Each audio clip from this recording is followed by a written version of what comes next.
I'm now recording it for Anika and Ananya and whoever else. All right. So first things first, on the reading, on the homepage, I gave you the link to the reading. Okay, it's on Judith Sargent Murray, and she wrote "On the Equality of the Sexes." Okay, this is a print off of the exact website. Okay, Okay. neither of you have read this yet, but I would like you to read it so we can do a little bit of a discussion next class period for it. Okay. Basically let me introduce it for you a little bit. You can write down some notes on this real quick. So Judith Sargent Murray is she's what we would call a proto feminist. When I say something is proto something, what do I mean? Um, is it like one of the early examples of something? Yeah, so proto usually means before, right? Okay. So like so a proto feminist means that she's like a feminist before feminism exists, like before the concept of feminism exists. So she's arguing for women's rights basically before the women's rights movement exists, right?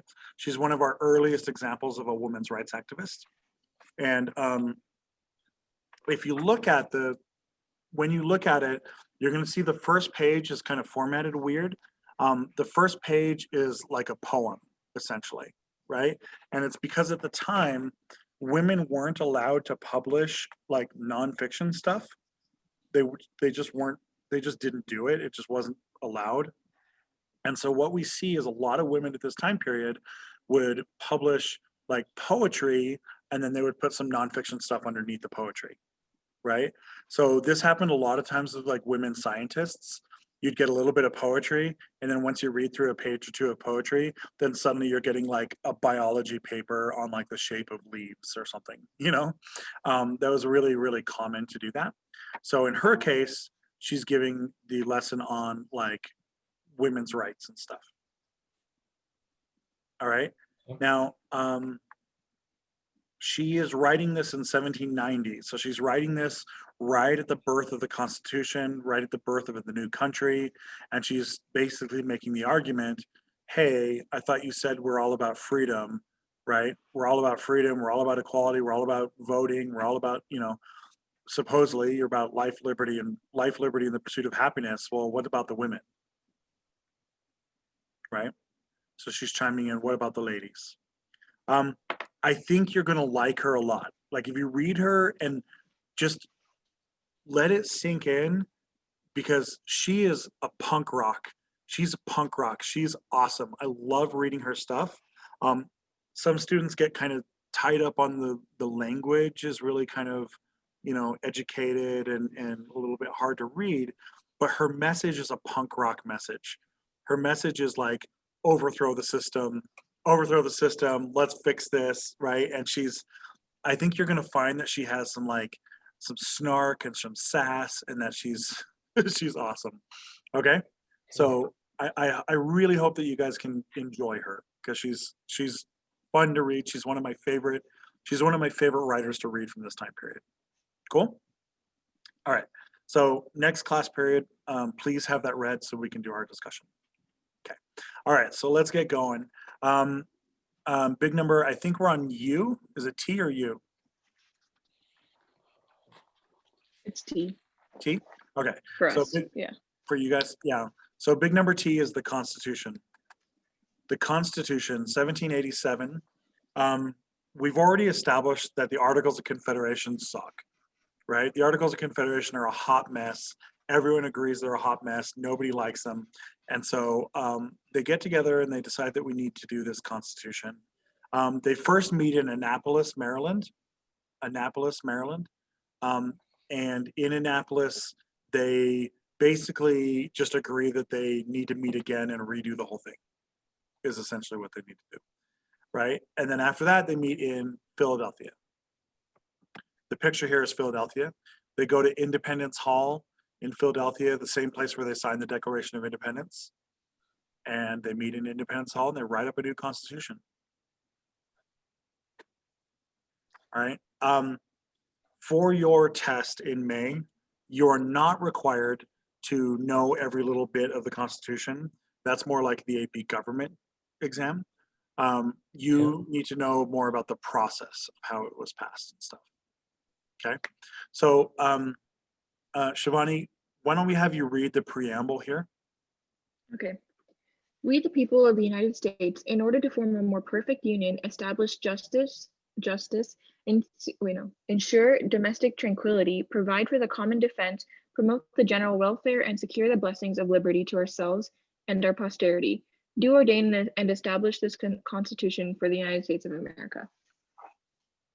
All right, so this is good. I want you to focus in on one specific part and put it in your notes with a quote on there. We, the people of the United States, in order to form a more perfect union. And then you could just put ... But a more perfect union. A more perfect union. That phrase really stands out to me. Right? We, the United States, are not a country famous for being humble. Right? We're not a very humble country. We have a tendency to, be kind of extreme and big and brag, and you know what I mean? Like we have a tendency to do this big. And this is a moment where we're small. We're trying to make a more perfect union. This is a moment of humility here where we're recognizing that we don't really know what we're doing. We're trying something new. This is a world filled with kings. It's a world filled with stuff that we don't like. We're trying to fix it, and we don't know if we can. Right? And I like to think in here that when they say a more perfect union, they're recognizing that the Articles of Confederation sucked. Right? They're like, our first time we tried this, we sucked. We weren't very good. So let's make it better. I like this. We're not saying it's perfect. We're saying we're a work in progress. Okay. Okay. All right. So we can keep this in the same big number, T. But these are like the controversies and the compromises that are involved. These are the things that are likely to show up on your test, right? So you're likely to get something where it'll ask you about the process of passing the Constitution. Okay, so the first big one that you're almost guaranteed to get is the Virginia plan versus the New Jersey plan.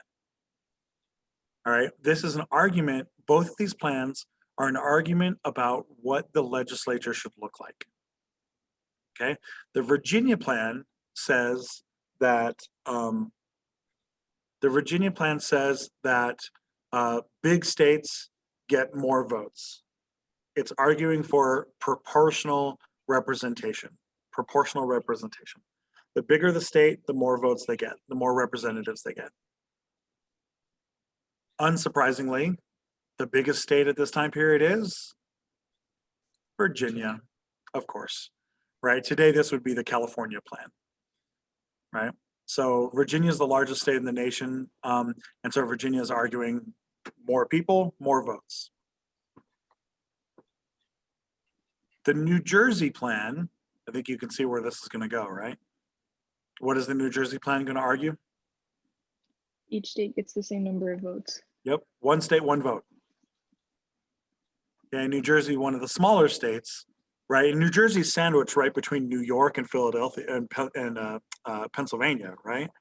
New York and Pennsylvania are on either side. New Jersey is well aware of the fact that they got two big states right next door, right? So New Jersey plan is one state, one vote. This is a huge fight. They are fighting back and forth, fighting back and forth. Virginia says, how dare you say big, mighty Virginia has the same vote as teeny tiny little Rhode Island, right? And Rhode Island comes in and says, how dare you say that the tyranny of big Virginia will be able to step on the little guy like Rhode Island, right? They're fighting over these plans. The result is the Connecticut plan. The Connecticut plan, otherwise known as the Great Compromise. On your test, there's about a 50-50 shot that you'll hear it called the Great Compromise or the Connecticut plan. Okay, it's both. Same, two names, same thing. Okay, so the Connecticut plan, what's the solution? If we can't agree with big states, we can't agree with little states, what's the solution? Mix it, kind of. A Get mix. both. You get both. So the Connecticut plan is a bicameral legislation. Bicameral legislature, which means two houses. We're going to get a Senate and a House of Representatives. Okay, which of those two is proportional? House. Okay, the House of Representatives is proportional. Bigger states get more reps. So today, I don't remember, I think California, I think they have 53 representatives, I think, something like that. 53 representatives, where Wyoming has 1. Okay, and the Senate, how many does each state get in the Senate? 2. 2. So we have 100 senators, 50 states.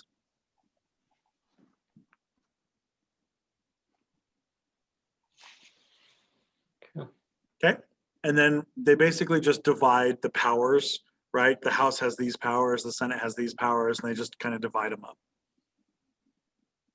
Cool, that's compromise number 1. Compromise number 2 is slavery. Now, at this time period, the abolitionist movement, the anti-slavery movement is pretty strong, pretty strong. A lot of the northern states have already outlawed slavery. The New England states, Pennsylvania, they've already outlawed slavery. A lot of them have. And a lot of them are starting to really want to fight slavery. Okay. Of course, the southern states are all in, right? The southern states are like, either we have slavery or we're out. The southern states are like, we're already kind of not really a member of this anyway. We're not really fully invested. So either we have slaves or we're gone. There's a lot of arguments back and forth about this. Okay. Pretty soon it becomes apparent they have to let slavery in. So slavery has to remain. So slavery will remain. But then the next fight is the southern states say, well, we should be able to count our slaves to get more representatives.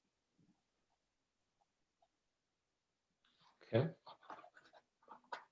What's the problem with letting them count their slaves to get more representatives? They're What's the not problem seen with as that? humans. Say it again, Shivani.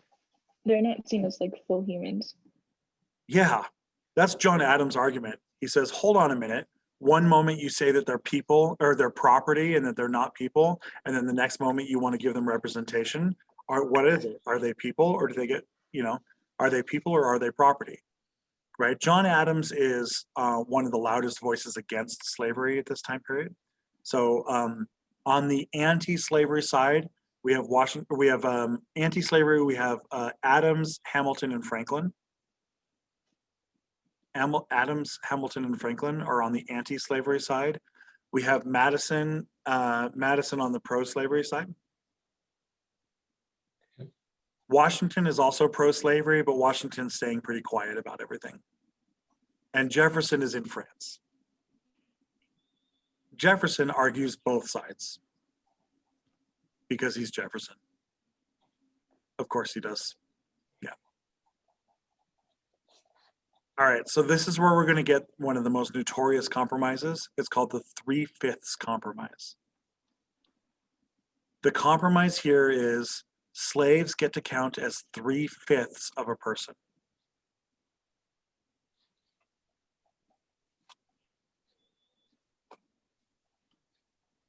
Three-fifths of a person.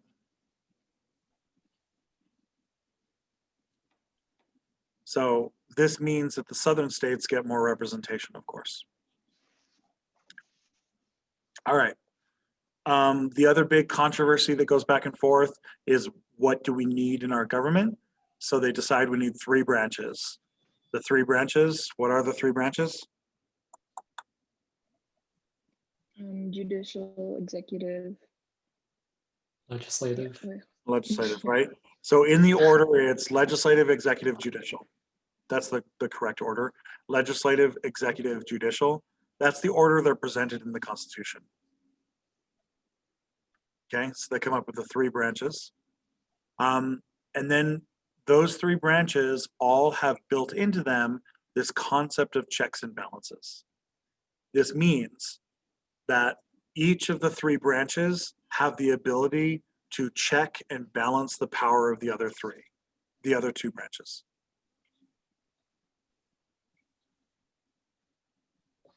This comes from Madison. Madison basically believes that all people are bad all the time. Right? Madison basically believes that humans are corrupt, right? And that even though we have moments of being not corrupt, we basically are always corrupt. And that you have to assume that people will always become more corrupt over time, right? Madison does not trust people at all, at all. Madison very firmly, strongly believes that people are basically always corrupt. And so because people are corrupt, it's really important that we create a government system that takes that corruption into account and that fights against the corruption, right? This means, and this is very frustrating, but our government is designed to barely work. It's a really inefficient government. It's designed to barely work. So when you hear people complaining about like Congress can't get this law passed or something like that, Madison would say good. Okay, he basically wants it so that the bare minimum number of laws that can get passed are passed. That the only things we pass are the things we absolutely agree on and that we absolutely need. And he believes that it should be inefficient. He wants it to be inefficient. Congratulations, Madison. It worked. Oh boy. Our government is really inefficient, right? But it's a feature, not a bug. Madison would argue that it's a feature, not a bug. I mean, he didn't understand what computers were, so he wouldn't say that, but you get the idea, right? Hamilton stands opposed to this. Hamilton wants a government that's more efficient. He wants a government that can get things done, right? Madison basically says the most efficient government in the world is a tyrannical king who can do whatever he wants, and we don't want that. So here we are. Okay. Do we have questions about these things? No. Oh, I forgot, Bill of Rights. Here's our last one. Here's the last argument. I skipped it. I'm sorry. So the last controversy is the Bill of Rights. Madison makes an argument that we need to list the rights that people have that the government can't touch. Right? And he says, because people are corrupt, people are going to be taking the rights away from other people. You have to list the rights now. Adams makes an argument that we shouldn't have to do that. That by listing the rights, you're going to imply that the list is the complete list. Adams says, if I list speech, religion, guns, and a jury, then you're going to come back at me and say there's no such thing as a right of privacy. Right? You're going to come back at me and you're going to say there's no such thing. It doesn't say you have a right to own a horse, right? So I can take your horse away. Adams says you can't make the list. If you make the list, then you're going to make the counter list, essentially. Madison loses this fight, kind of. The Constitution is passed without a Bill of Rights, but then they pass the Bill of Rights like the next month. Right? They write the 10 amendments and they pass them as a group. So that 10 amendments were all passed at the same time.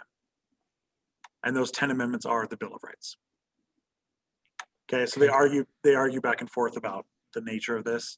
And this is where we get freedom of speech, freedom of religion, freedom of assembly, freedom to right to bear arms, the freedom from self-incriminating, from incriminating yourself, the freedom to the right to have a jury, the right to have a lawyer, the right to, all these things. Okay. All right. So we have a constitution now. We need a president. So we're going to hold an election right away. And our first president is George Washington. Presidente Jorge Washington. This is U. Yeah, let's make it our next one. Big number U.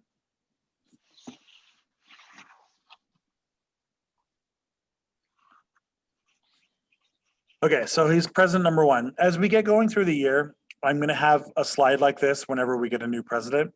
A better know a president slide is what we call it. And it'll just have some kind of quick information here, right? This is kind of a bare bones what you need to know about the presidents.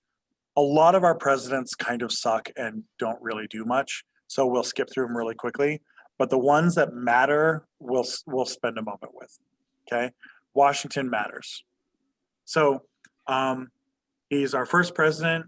He's a federalist, kind of. So he technically doesn't have a political party, but the Federalist Party grows up around him. And so he walks like a duck, talks like a duck, but technically is not a duck, right? So he walks like a Federalist, talks like a Federalist. All of his friends are Federalists, but technically he's nothing. He's the only president we've ever had with no party. Okay, his election is unanimous. Everybody votes for him because no one's running against him. Everyone at the convention agrees Washington's our man. John Adams becomes his vice president, and John Adams only agrees to run if he doesn't take any votes away from Washington. He says, I'll only agree to run if I don't take votes away from Washington, and I'll serve as his vice president, basically. Right? Yeah, so Washington is unanimously voted. He gets an A overall. Almost everybody holds Washington as one of the best presidents we've ever had. Okay, in most historical rankings, he's number 1 or 2. Sometimes you'll see him as number 3, but most of the time he's either number 1 or number 2. Right? Abraham Lincoln and George Washington are almost always numbers 1 and 2, and it just kind of flips, you know, whatever you're talking about. Sometimes Lincoln's on top, sometimes Washington's on top, but they're almost always numbers 1 and 2. Okay, he's known for founding the country. He is our founding father. He is our founding father. He's the father of the country. Now, because he's the first president, most of what he's known for is establishing the culture of America. Establishing the culture of America, and more importantly, establishing what our government looks like.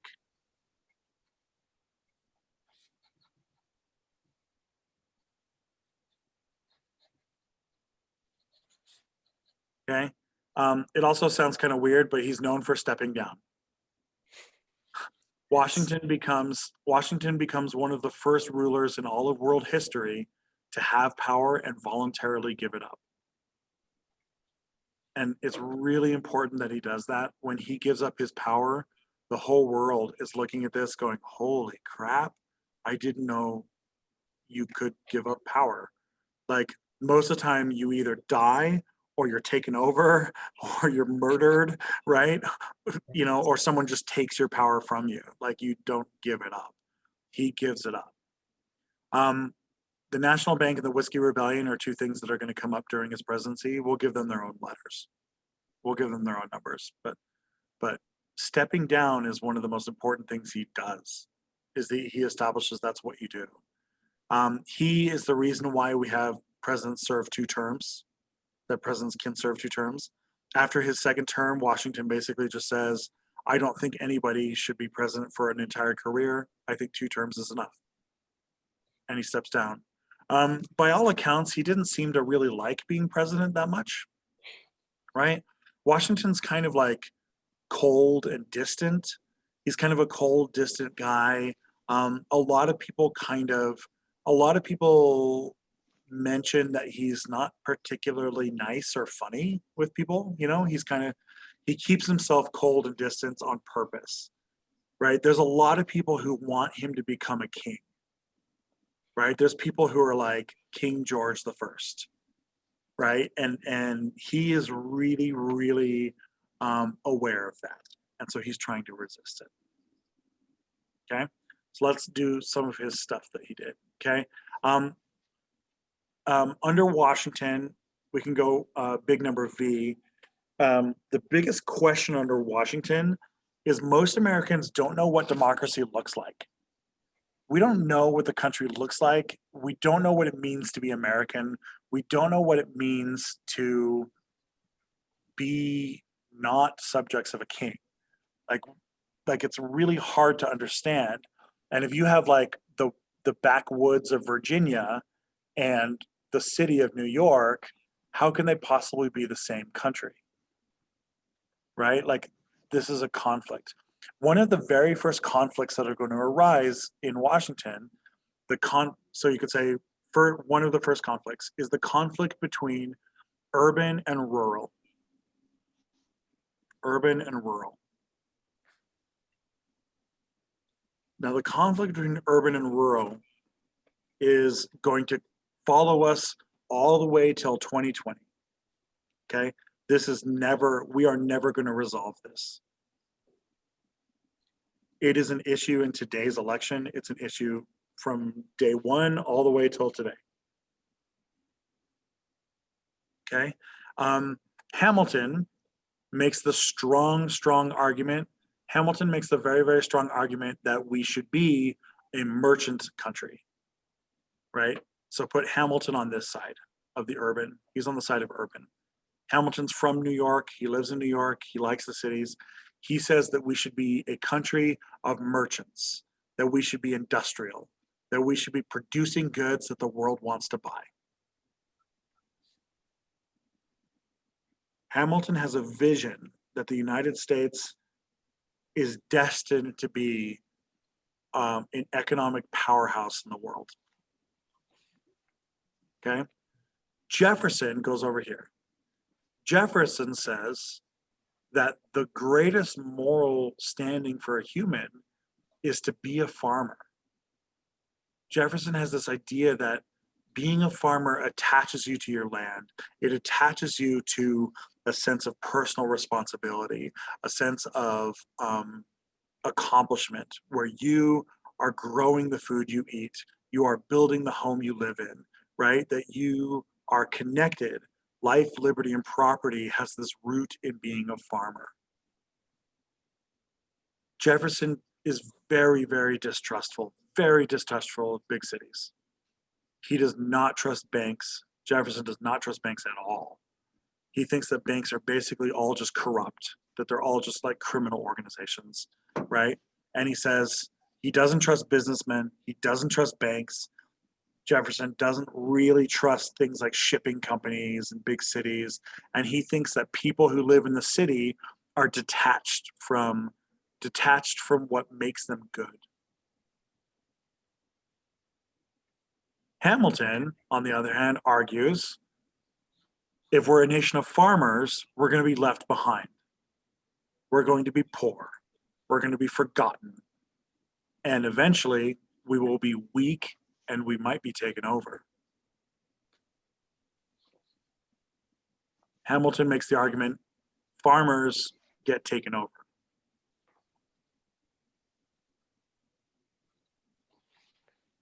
Hamilton also, this is also kind of showing us another kind of conflict within America, is this conflict of like science versus tradition, right? Progress versus tradition. Hamilton is arguing for progress, saying that the future can be better. We should fix the future. Jefferson is arguing the past was the best. We should preserve the past. Okay, so put progress versus tradition and put it under Hamilton and Jefferson. Hamilton is arguing for progress. The future can be better. We can fix the future. Jefferson is arguing for tradition, and he says we must preserve the goodness of the past.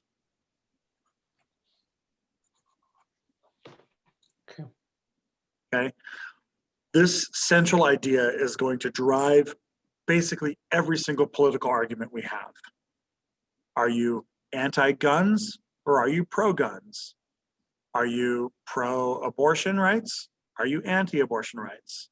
Are you in favor of racial equality or are you in favor of slavery? Are you in favor of gender equality or are you in favor of traditional gender roles? Are you in favor of, you see what I'm saying? Science versus religion, right? Almost every American argument that you've ever heard kind of breaks down into these schools of thought. Hamilton and Jefferson cast a very, very long shadow over American history. And Washington may be the president, but Hamilton and Jefferson are the intellectual driving forces of his presidency. Okay. Jefferson is the Secretary of State. Hamilton's the Secretary of the Treasury. And these two guys are driving the country at this point. Washington basically steps back, and Washington's very, very careful to not become a king, right? He doesn't want to rule over everything. And so he basically lets Jefferson and Hamilton kind of run everything. And then he's like the referee between the two of them, right? That's kind of the dynamic that we're dealing with here. And so you have to just be aware. Washington's not driving things with his own personality. Washington is kind of just letting this go. Cool? This is almost 100% guaranteed to be an essay question. I haven't written the essay question yet, but this is probably the essay question. Probably. Okay? And this truth goes back in time too, right? This is a Virginia versus Massachusetts kind of idea. This is we're having these problems, right? This is Boston agitating for change, wanting to fix things. This is Virginia saying that's a Boston problem, right? Like we see this all throughout our country's history. Okay. All right. Let's do, this one will be our last one, I think. Well, okay, let's do the National Bank. Let's do both of these because we're gonna have the discussion. We'll do these both. Okay, so Is V. this under Washington? It's still under Washington, but give it its own letter. Okay. All right, so V, the National Bank. The National Bank. All right, Hamilton very, very early in the presidency makes an argument that the United States must have a national bank. Okay, he says that all great countries have a national bank. They have to have a way to manage their money. They have to have a way to manage their budgets and things, right?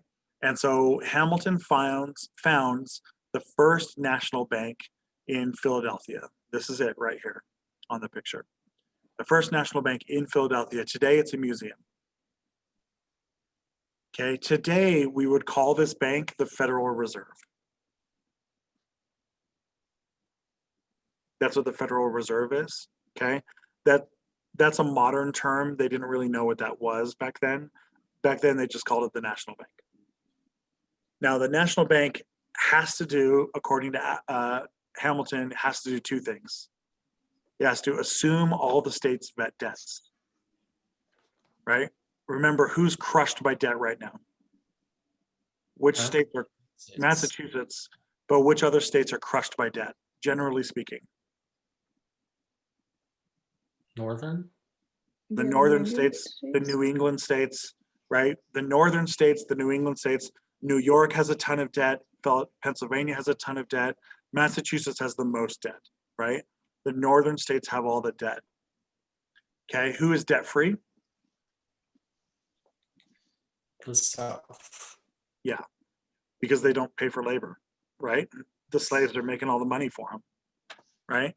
Hamilton says you have to get rid of that state debt. You have to buy the debt off of Massachusetts, off of New York, because you have to free those states up to do business. If their budgets are locked down, they can't do anything. The next thing he says is that we have to establish a national debt ourselves. He is arguing in favor of a national debt, that the United States has to borrow money from another country and then pay it back over time. Why do we have to do this? There's two reasons. What's the two things that we have to do? What are the two reasons why national debt is good?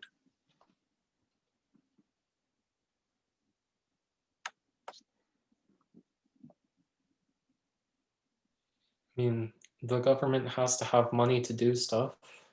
Okay, number one. All right, so let's put this in your notes that we have to establish national debt, and then underneath there, indent a little bit and say reasons why national debt are good. Okay, these are Alexander Hamilton's arguments. Okay, number one, Eric is absolutely right. They need money to do stuff. Okay, so Hamilton makes an argument that you have to build buildings, you have to build things. We don't have a government building. We need to build a government building. We need to, make some roads. We need to build a courthouse. We need to, we need to do these things. Okay, so we need money to do stuff. Yes. Okay, what's the other reason? Why is the debt good? Is it so you can buy stuff from other countries? Well, that's kind of in the same, do stuff, buy stuff, right? Kind of in the same thing. What else? There's something different. There's a different kind of argument.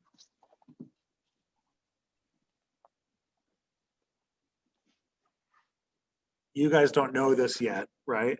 But we need to establish credit. Okay, put it in there. We need to establish credit. You guys don't know this yet. You're not adults. You haven't bought a car yet or a house or anything, right? But when you go to buy a car, you're going to go to the bank and you're going to say, I would like to buy a car. I need a loan for 10,000 bucks, right? The bank is going to look at you and they're going to be like, Eric Chen, who the hell are you? I don't know who you are. I don't trust you. I don't think you're going to pay me back. You cannot have any money. And then Eric has to walk, right? Right. You need to establish the credit where the bank says, oh, Eric, that guy's a good guy. We know he's going to pay back. Okay, we'll give him a loan. Good. Right? And then you make payments over time. And then the next time you buy a car or a house or something, right? The bank is like, hey, you paid us back that last time. You did good. All right, we don't mind. We'll give you more money now. Right? That's what Hamilton makes an argument. The United States needs to build a debt because the United States needs to prove to the world that we can handle ourselves. It's a way of proving ourselves independent.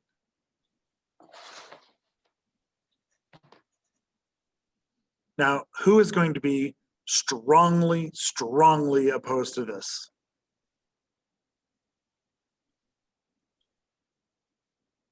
Jefferson? Absolutely, right? Jefferson and Hamilton are like enemies. They hate each other. Okay? They are enemies. Jefferson is strongly, strongly opposed to this. Jefferson says, our Constitution does not let you do this. He makes an argument that this is illegal. Jefferson also says, I don't trust banks. I don't trust banks. I don't trust bankers. I don't trust people who make money doing things that aren't farming, basically. Jefferson's like, I only trust farmers. Farmers are the best.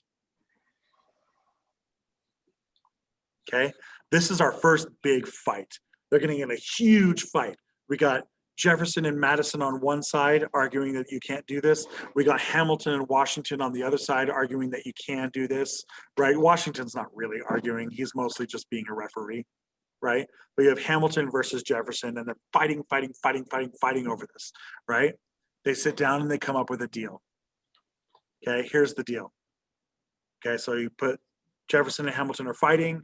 They come up with a deal. The deal is we will have a national bank and it will do the things Hamilton wants it to do. But the nation's capital will be in the South.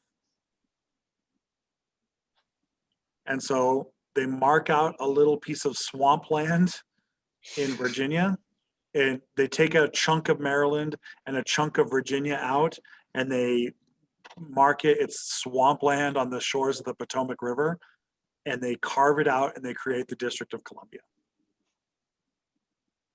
That becomes Washington, D.C.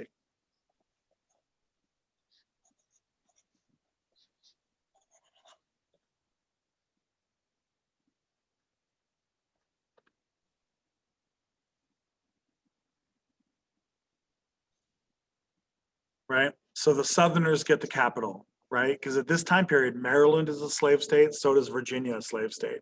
So that means our capital is right in the middle of two slave states. Okay.